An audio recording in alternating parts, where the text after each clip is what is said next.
مساء الخير يا جماعة، منورين. ولو لسه ما اشتركتش في القناة، مستني ايه؟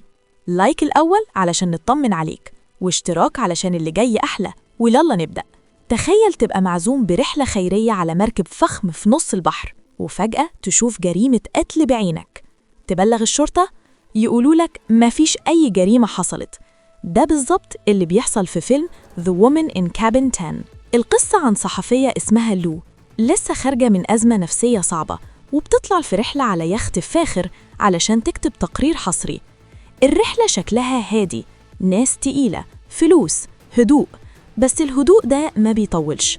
في ليلة مطر، لو تسمع صوت صراخ، تبص من شباك أوضتها وتشوف ست بتقع في البحر من كابينة رقم 10.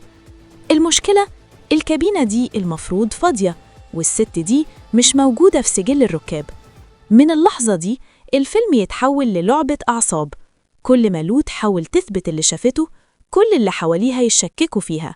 يمكن بتتهيألك، يمكن ضغط نفسي، يمكن بتشربي، يمكن بتتخيلي. وانت كمشاهد تبدأ تسأل، هو اللي شافته حقيقي ولا عقلها بيخونها، ولا في حد بيلعب لعبة قذرة وذكية جدا؟ الفيلم بيعتمد على التوتر مش الأكشن، نظرات، صمت، تفاصيل صغيرة، وإحساس إنك محبوس معاها في نفس المركب، وإن مفيش مهرب.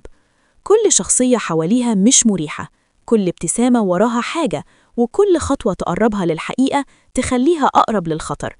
The Woman in Cabin 10 فيلم عن الشك، عن إنك تكون متأكد من اللي شفته بس مفيش حد مصدقك. لو بتحب أفلام الغموض النفسية اللي تخليك متوتر لآخر دقيقة وتشك في كل حاجة وكل شخص، الفيلم ده معمول لك. تقييمي 7.5/10.